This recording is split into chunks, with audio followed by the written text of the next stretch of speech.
Hi there. We're going to give this a whirl to see how well I can voice over my PowerPoint slides without having done this before. So, we're going to talk for a bit about approaches to health communication, really based out of the 2 chapters you read out of your book or skimmed, as I suggested in the syllabus. So, I'll give you a lot of the meaty parts that I think you should hold on to while we're moving forward. So we can't really talk much about approaches to health communication without really focusing first and foremost on interpersonal communication. There's a lot of specifics, I think, that you probably learned along your own paths, but in order to be an effective communicator, you really must be able to respond to specific cues and needs. I think about this just in the classroom itself. If I can't read the crowd, if I can't respond and be kind of nimble with the information that I want to provide, or if it's not relevant or resonating with the audience in a particular way, we're kind of out of luck in general. So most people really want to communicate, or their purpose behind it is to feel part of a group or included, or in certain cases to control other people's actions. Lots of different things, right? Sometimes we communicate or interact to relax, just for social gratification, to escape or to be distracted. Based on those motivators, people will respond to personal or interpersonal communication differently. There are a great number of factors that impact people's motives to communicate or how they interact in these interpersonal situations, interactions or communication alike. Age being one the book talks about, which I think is fairly relevant. I think about what younger folks do in terms of communication or how they interact with one another, and it's largely to feel part of a group or to relax, kind of as a form of entertainment, like the previous list suggested. Older folks, however you choose to define them, I'm saying 45 plus, I'm sure people would yell at me for that on some capacity, communicate to show appreciation or feel appreciated. So that may reflect people's developmental state in general. You think about younger folks, I think about my kids or younger college students really looking for that sense of connectedness and outward approval, versus those who may feel more secure or have a different set of schema that they're bouncing ideas off of. So they might be reaching out and using communication in a different capacity. I also think, and the book suggests, that gender plays a role in motives to communicate. I think that we can pick apart this argument for quite some time, but the book suggests that females communicate to express emotions and males communicate most often to control. I wonder how much that's socialized in either direction. But if you think about your own interpersonal interactions with other women versus men, place that in a professional context, and that might also look differently versus a personal context. But I'll leave that for you guys to chew on for a little bit. Certainly factors, lots influence the tone and quality of communication in general. If you think about how we communicate amongst one another, a shared upbringing certainly plays a role in how we communicate. The level of intimacy between communicators, I think again about our class just being the 3 of us, although now virtual, there's a different degree or permittance for a level of intimacy that would be not available if we were in a class of 200 or so. Trust is foundation of really any kind of communication of any meaning or substance, and certainly competency on the topic at hand. If I feel insecure, or if you would feel insecure talking about a particular topic, communication breaks down fairly quickly. Certainly individual state of mind and how we are feeling in that moment plays a big role in communication. And then unique cultural norms, kind of like we've discussed earlier in class, this idea of shared meanings, shared circumstances or environment certainly play a role in how we communicate and the means by which we do that. Communication is a tricky thing. It's forever evolving, which requires those of us in health communication or education, well, in life in general, I would add, but in this particular context, to remain flexible and willing to adapt. And if you just think about the way your grandparents or those of older generations prefer to communicate or means by which they do. I think of my grandfather in World War II sending my grandmother letters on a regular basis. Mind you, it took considerable amount of weeks and weeks for that mail to arrive. But you think now even about soldiers who are abroad and their ability to FaceTime or Skype or Google Hangout. Um, right? So the means by which we communicate have evolved, but also the styles and the modes and the tone in which we communicate. Think about those letters again from my grandfather or those of that generation. There was an art to that kind of writing, and now there's an art to the way that we communicate in a completely different way. So, think about your own methods by which you choose to communicate or how you're most comfortable. It reflects oftentimes generational trends and what you were brought up with. So think about that. When you're thinking about your own preferences, especially when putting this again in the context of health communication, speaking to and trying to reach and work with those who may be completely different from you on the surface, from different cultures, different environments, different educational backgrounds, and think about how your preferences or comfort levels in these modes of communication may or may not jive with theirs and how you might work around that. There are, however, some basic concepts to really chew on, which is your approach in general, however that is, depending on the situation, which seems to be a theme in this course, which is case by case. But there are some themes here that we can talk about, which are that approaches sets the mood. So the modality of vehicle communication certainly can set the tone. If you think about this, text conversations can be incredibly challenging because you are missing some of those nuances of in-person communication. How many times have you misread or reacted to a text because you couldn't, and there was no way for you to ascertain how that person intended the message to come across. Similarly, the presentation makes a difference to the approach in preparedness, in overall look or feel. Language certainly plays a role, and not just in spoken word, but in the unspoken word. If we're talking person in person, body language is a whole nother language unto its own.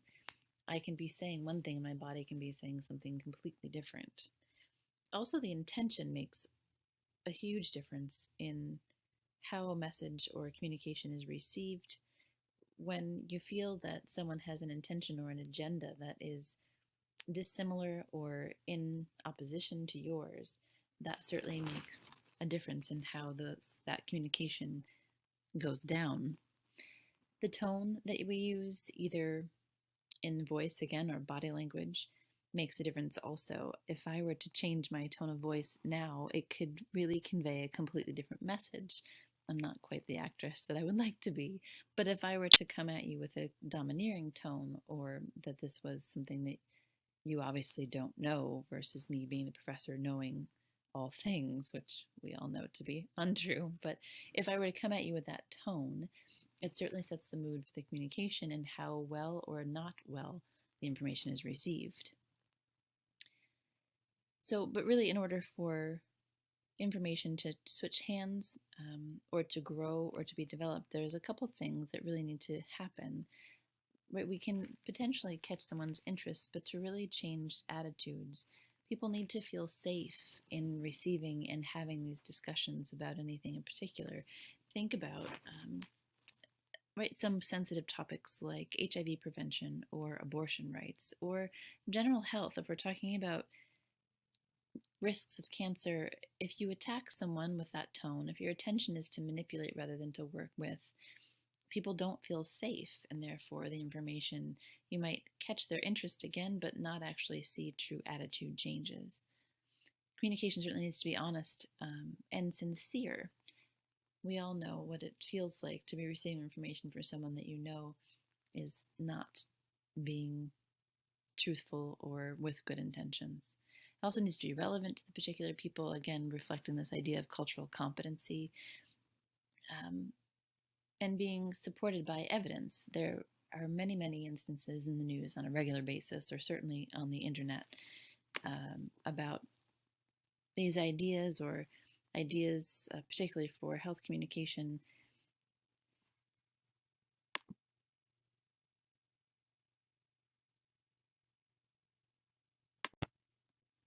that lack evidence to support them. If you're really wanting to make a difference in someone's true attitude, which might then lead to changed behavior, we can't speak of anything unless we have hard facts and that we don't manipulate those facts, which we'll talk about in a little bit. But most of all, and we'll be talking about these different approaches and things that affect the approach and the mood and all these different things. But truly, in general, when we think about basic communication, people need to feel heard and respected. So, communication, even in this context of public health or health communication, we have to start there. As important, we need to come with and to people with information and education and meet them exactly where they are, wherever that may be. And I don't mean that in just a physical sense or location or geography, but where they are emotionally, where they are in terms of education, where they are in terms of their health literacy. It does no one any good if we're coming at someone and meeting them in a place where there's this disconnect. It makes no sense to talk above someone or talk below someone. It goes back to the idea that we need to make sure that people feel heard, and that way we can be flexible and nimble and adapt the information that we have to best fit where they are, and certainly to respect them regardless of their position, and how that feels compared to where you are coming with the information. The book really tries to tease out some different pieces, and one approach to health communication, or method, I think is the word that they used in the book, is community dialogue. And the idea behind community dialogue is to seek and create a favorable environment in which communities feel comfortable putting forward their ideas. So this idea essentially of collaboration. Dialogue suggests that there is listening in an attempt for a deeper understanding, under the guise of shared perspectives and goals. And I wanted to just make the short but sweet contrast between a dialogue and debate. When you think about a debate, and I know I bring this up often enough, probably that you want to not hear about it, but in the political environment we're in right now, in the presidential campaigns, a debate is not something where people are actually listening and or being heard. Most often it is contentious, and the intention behind a debate is often to undermine or persuade the opposite group to change their attitudes or beliefs or understanding. I don't know that that often happens, but I think that's the intention, right? To prove how right you are and how wrong someone else is. So community dialogue is one method of health communication or an approach. But that involves, I think, multiple pieces. So we're going to break this down a little bit, but hopefully we can find all the ties between. The book talks quite a bit about this idea of personal selling and counseling.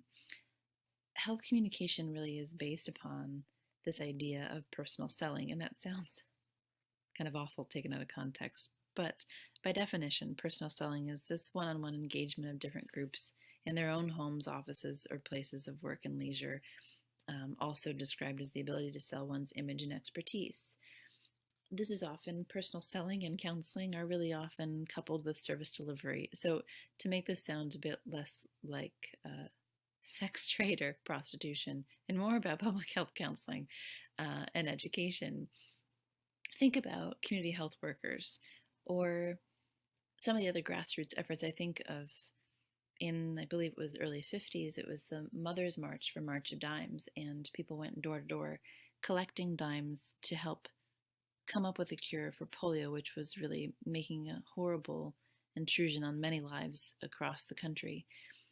So take just a few minutes and look at the clip that's attached here for community health workers in Kenya, and it gives you a better idea of what personal selling is. I think this idea of personal selling is really at the root of public health communication, advocacy, and consultation. When you're a public health consultant in most any capacity, to some degree you are your own product.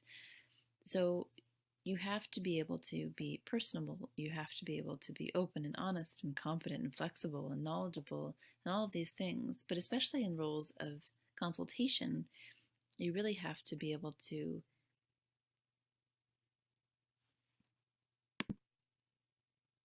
sell the message in a particular way, recognizing the key groups as the experts in their own lives, so not just what you believe should be happening, but what you understand the community that you're working with to need and where they are with these things. But that you really are, especially in interpersonal communication, you are the face of the message, so to speak. So when you think about that, and advocacy in particular, or as the video showed, going out into the community and going door to door, which is one of the tenets of personal selling, you have to be able to read the cues in front of you. You have to be able to meet the needs of the people you're speaking with on their terms, not yours, and move them hopefully towards better health as a result. I think it's also crucial that those of us doing any kind of personal selling in the name of public health, communication, advocacy, or consultation are knowledgeable and alert to potential barriers. So these are your own barriers, so your stereotypes or attitudes or fears or myths that you kind of may be bringing to the table in communicating or working with people who are of a different community than you are, but also the physical, structural, societal barriers that we see to access to information or care, or the ever pervasive isms, right? This ageism or sexism or racism, you name it. In order for any of this to happen, including this personal selling, this idea of counseling, they use them almost interchangeably. But when you think about this, again, community health workers being one of the best examples I can come up with. Even though you're coming in with information, I think again of like the most recent health crisis that the globe faced in the Ebola outbreak, the most recent one. People need to feel ownership for the issues for which they're being advised. So you might come in knowing this information about how to prevent the spread of this particular disease, but kind of like we mentioned just a few minutes ago, if you're coming at them as though they know nothing and you're the expert, this is problematic. So people need to feel like they have a say and they have both physical and kind of intellectual stake in what's happening. Otherwise, the message goes nowhere. But there are so many barriers to interpersonal health communication. One that the book touches on for quite a while is this lack of communication training in general amongst health professionals. They use an example of medical students, and I think we've all had enough, maybe not enough, but we've certainly had a lot across our many years together of interactions with healthcare professionals who may know the information really well, or your anatomy or the physiology, but communication is lacking in general. There's a desperate need for cross-cultural health communication that includes assessment of all sorts of other things that impinge on someone's health and access to care in an attempt to identify and address barriers. It's not enough to assess for these things. It really does require then something to happen. Another example of this lack of communication is that the book states that the average patient speaks 18 to 20 seconds before being interrupted by a provider. If we go back to what I just said a few minutes ago, how is it that anybody can feel heard and or respected if they have 18 to 20 seconds to speak before someone else jumps in? It's an interesting thing to contemplate, right? The other piece of this is lack of simplicity and clarity in information provided.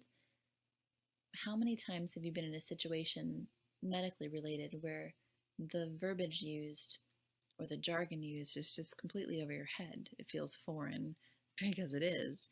And if that's for those of us who are quote unquote highly educated, at least formally so, what must that feel like for people who aren't? So that really addresses this idea of health literacy. But I'm curious if you can think of any other barriers. I think there's many to interpersonal health communication. But think about your own experiences or the experiences of those you've worked with and see what you come up with. There are many trends in provider-patient communication, and I know that we're trying to speak more broadly about public health in general, but it is these small interfaces between publics, as they keep referring to in the books, key groups or individual members of those key groups and their providers that kind of, to some degree at least, set the tone for health education. So the current trends, and I think you might already have a finger on these, but patients are more involved in their care.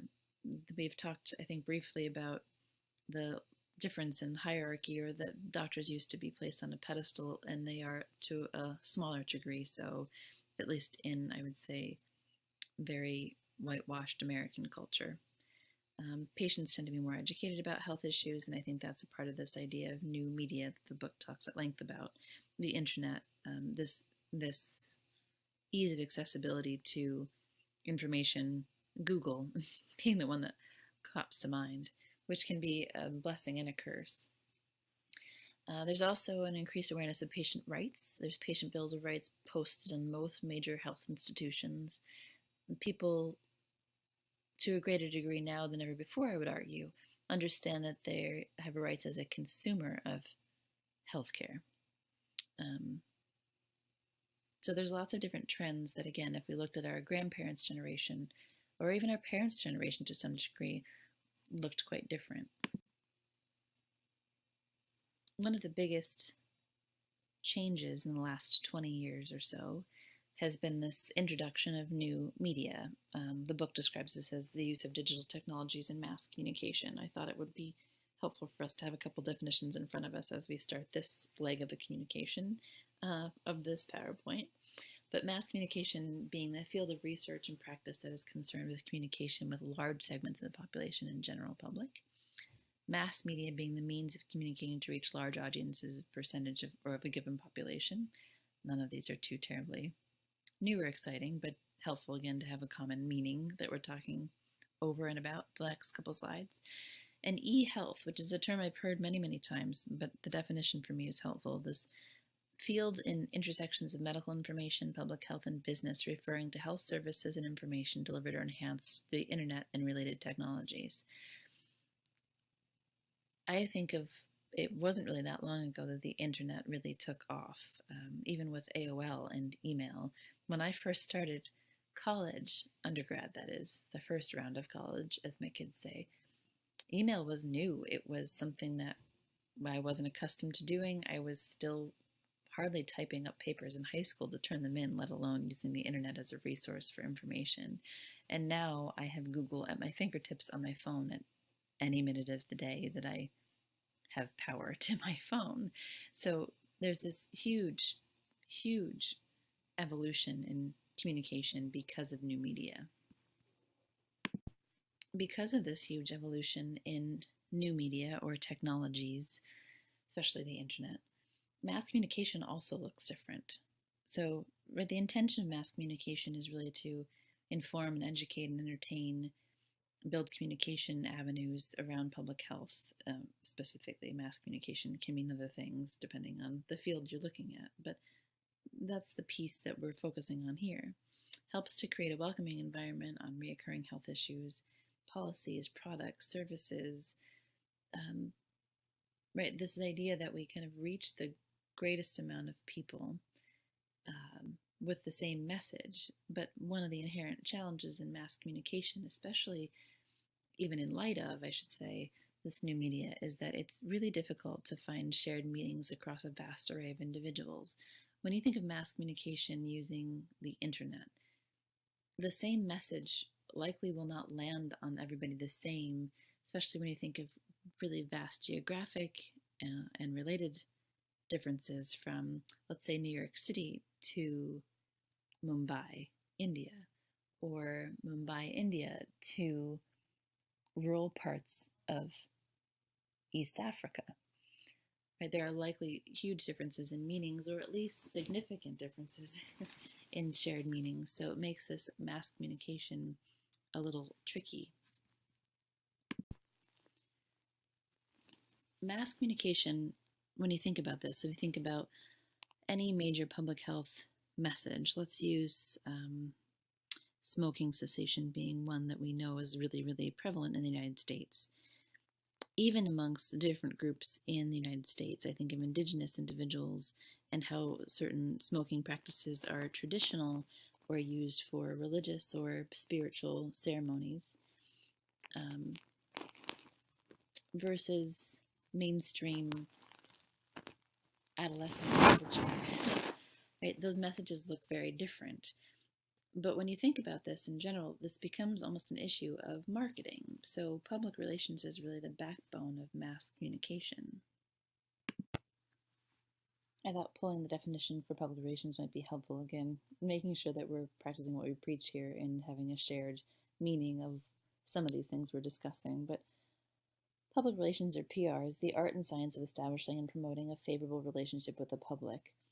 When I think of PR, I admittedly have a funny little twinge either in my nose or taste in my mouth. I think of public relations as sometimes used for evil, right? Trying to make certain corporations look good even though they're doing things that are unsundry.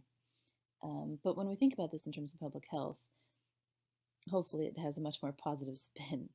Public health, public relations is based on an in-depth understanding of its publics as well as their needs, wants, and desires. So when you think about public relations when it comes to public health messaging or education, communication, we're thinking about this more as a tool to be most effective in relaying that information and building communications and rapport with our audience, or our public, so to speak.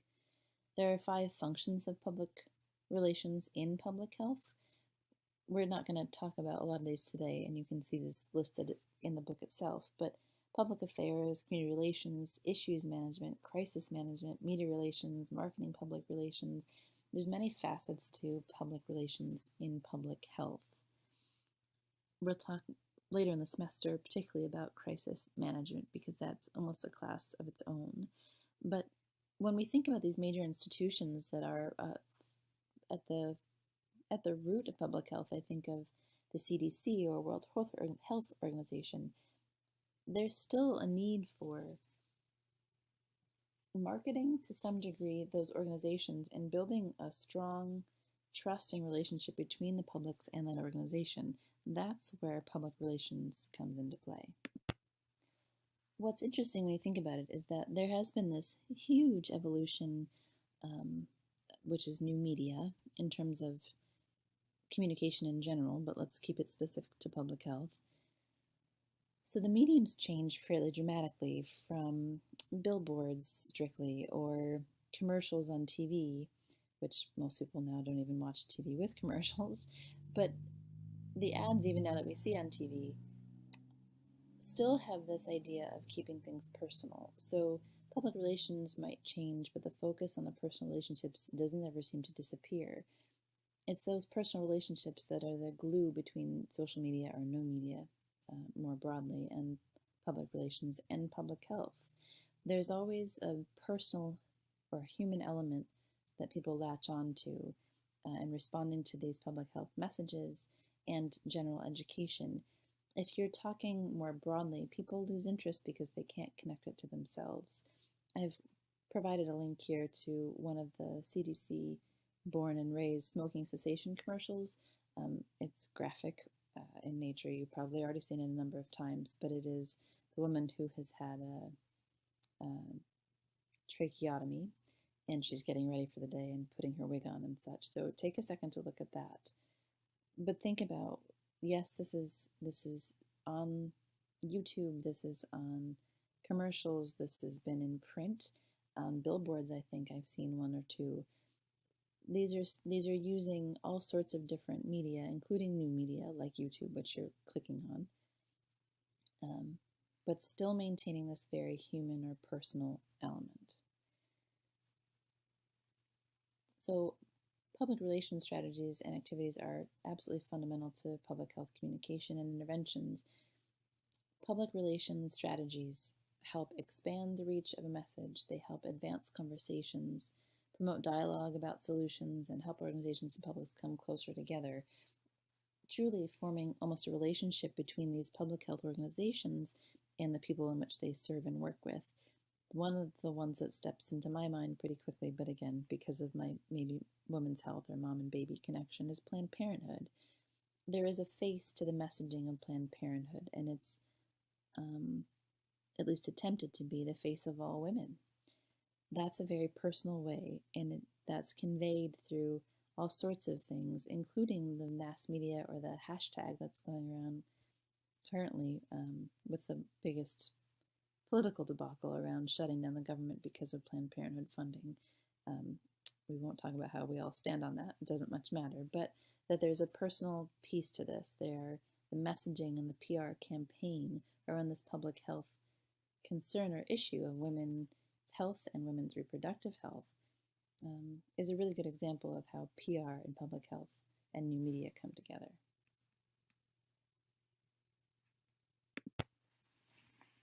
What gets tricky when we talk about public relations, new media, also public health, all mixed together, is this idea of ethics. Media, right? These formats and these platforms allow for a lot of information to be put out in a very short order. And there's also no policing, I should say, around the information that is put out there. So things can be easily misrepresented or inflated,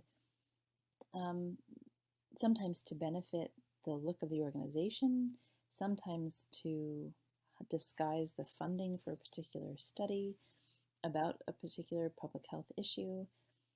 This can be seen in a number of different ways.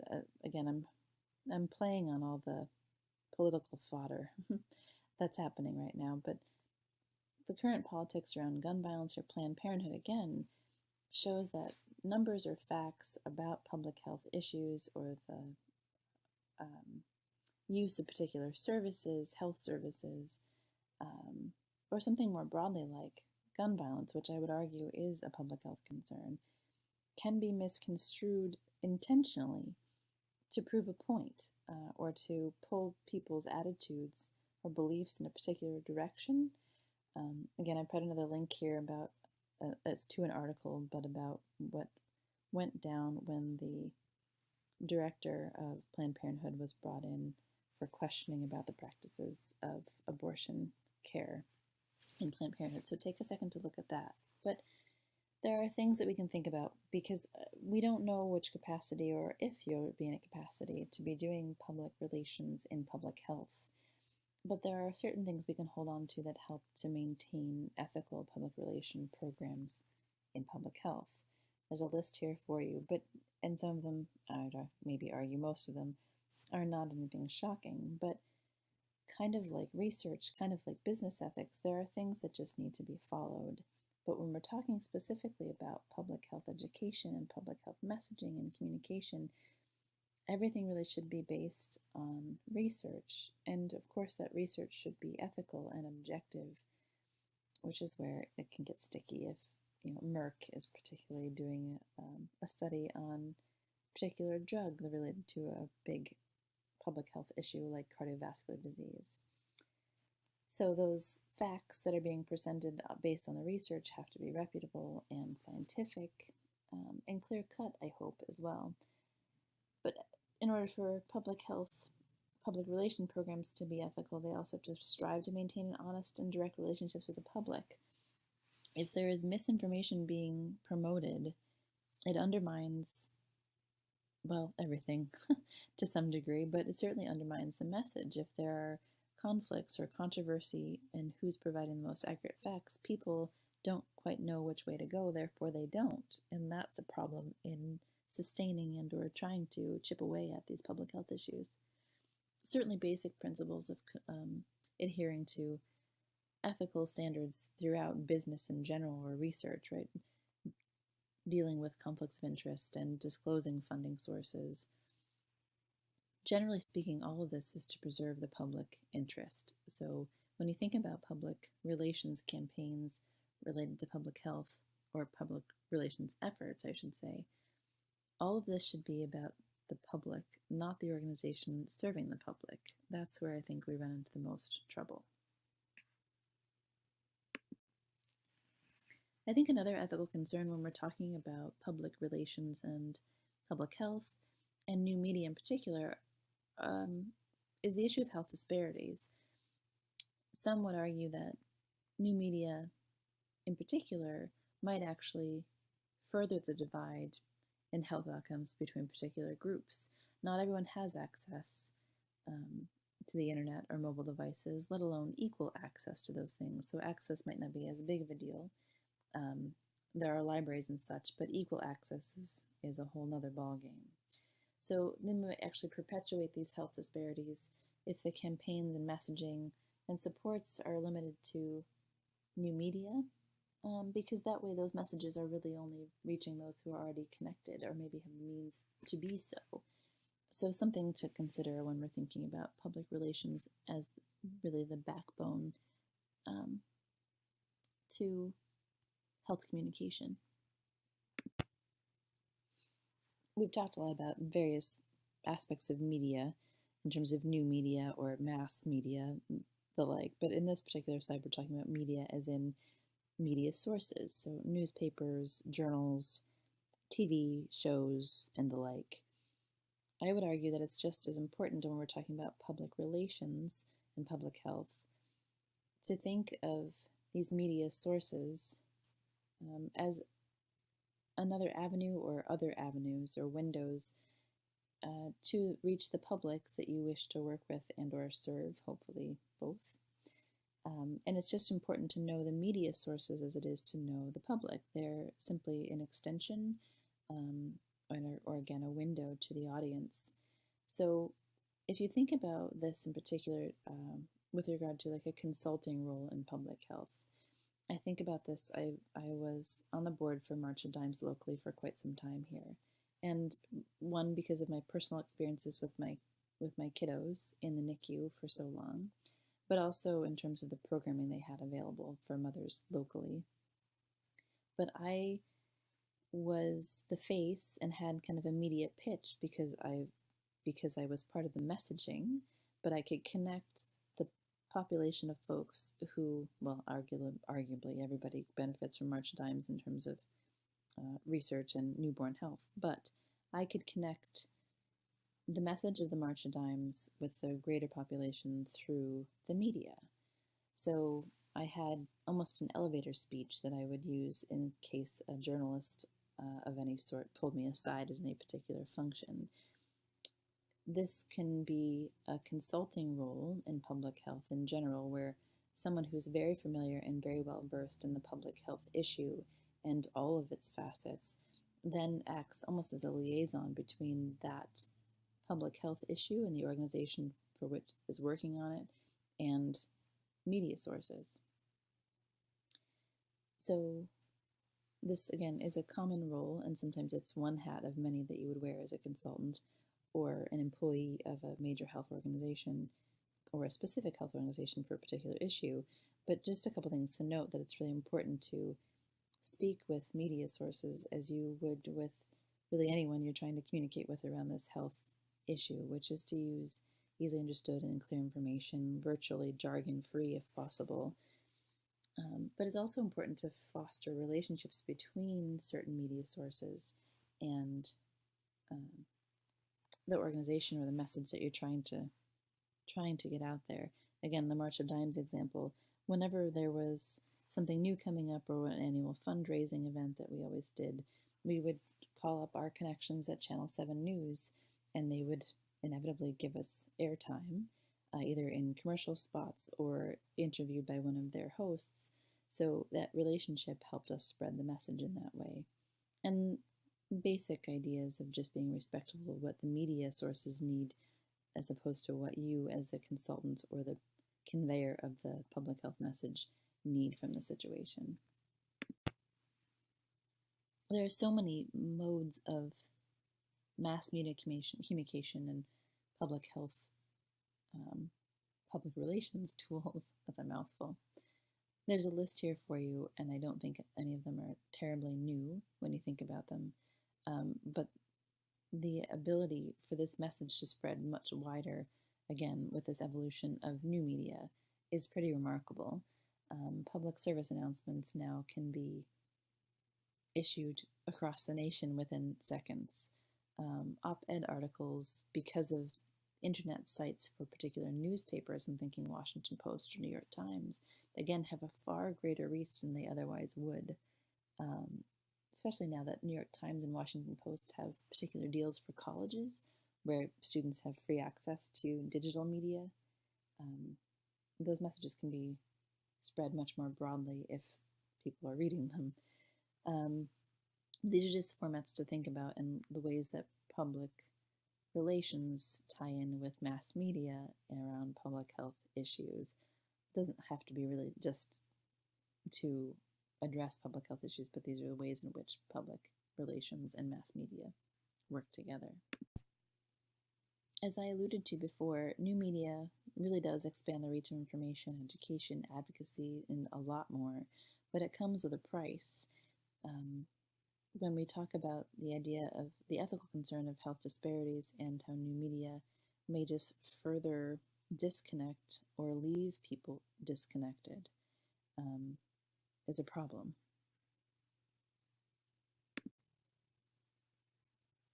Other concerns, I mean, there's certainly pros that you can read through here, and there's many, many of them. This is a short list, I would argue. But there are these cons, which we've kind of already discussed, but I thought would be helpful to just bullet a bit more. There is no censor of false information when it comes to new media. It's pretty easy to find polarized information where facts are manipulated to meet the needs or the belief system of the organization at hand. Again, I keep using these examples, and I apologize if they're getting old. I'll try and come up with new ones, but I think about the abortion debate that has been had most recently, and if you click on Google and type in anything about abortion, you have very, very different viewpoints expressed on these new media sites. So it's hard to ferret out what's true and what's not when it's completely tainted in the opinions and belief systems of the organizations putting forth those messages. Similarly, new media can be a platform for advertising a product over public interest. So because public health to some degree is a commodity, and there are people profiting off of the illness or illnesses or ills of our nation and various communities within, new media can really be an avenue for other companies to jump in and promote their own for-profit ideas or solutions or products over what the public actually needs. So this is, right, these are complicated issues, and unfortunately with every major gain there are always major consequences, and it's just something to be aware of as you move through your own career path and looking at new media and the role it has in health. Last but not least, kind of just a brief little slide. Again, I don't think this is new to any of you, but all these new media forms, they look so different, and I feel like they're ever expanding and trending depending on which group that you belong to within a bigger segment of the population. But blogs, podcasts, social networks like Facebook and Twitter, we've already seen trends come and go around Facebook, Twitter, Instagram, Snapchat, all of these different methods that fly through different groups within the population depending on age and access and the like. But in general, when we talk about these new media forms, especially as they relate to public health, there's this conversation, this new term, I should say, called mHealth, which is the use of mobile and wireless technology devices for health-related interventions that seek to improve patient and public health outcomes. I think about this even in terms of Skype or these virtual doctor's appointments that are being talked about. I think it would be interesting for us to discuss when we come together in 2 weeks in terms of community engagement around these issues and the use of mHealth technology in intervening around public health issues. Again, pros and cons, much like the list we just described. So I know we've taken a whole lot in the last, well, you have. I've been putting it out at you without the ability to see how you're responding to it, so hopefully you're still awake. I have a list of a couple of activities that I would be interested in you doing on the discussion board, just to have have the ability, I guess, for me to pick your brain and for you to chew on some of the things that we've talked about in this PowerPoint. So I hope this was helpful. Please let me know if you have any questions or concerns or anything I can help you with. You know how to find me. So let me just get to the next slide so we can talk about the activities I'm asking you to do. So like we talked about in the beginning of this little flipped classroom exercise, you need to really start with the ideas of interpersonal communication. So I'm asking you to describe common verbal and nonverbal clues that, according to you and your social location, and there's a list there for you to consider, may affect your level of satisfaction with health-related encounters and communications and prompt you or your peers to comply with healthcare providers' recommendations, or even to engage with these bigger public health messagings or the public relations campaigns around a particular public health issue. I think of vaccines being one of them. So if you would describe, just briefly, but give it some thought and bounce it off of what we've already discussed, on what it is that you're looking for and things about you that would and do kind of influence the way you take in this information and the way you prefer things to be communicated for it to be most engaging for you. Secondly, this idea of personal selling stands out to me so much because it is this very interpersonal idea of you being the face and the provider in lots of ways of the public health issue at hand. Think about, though, how this idea of personal selling can be interwoven into mHealth efforts, this idea of new technologies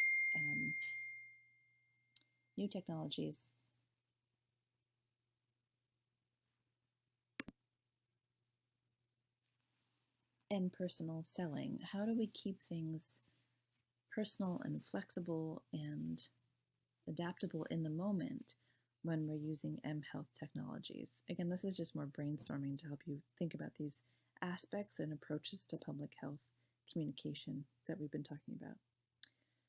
Thirdly, discuss ways in which new media can be used most effectively in reaching underserved populations, and give some examples if you can find them, maybe YouTube clips or news articles. Again, this doesn't have to be anything too terribly time-consuming, but I'm curious because I think health disparities is such a growing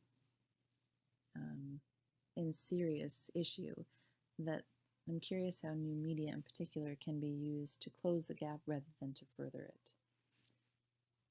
So lastly, trying to pick up on what you've had to also read, which is the Community Toolbox, Chapter 6, Section 1.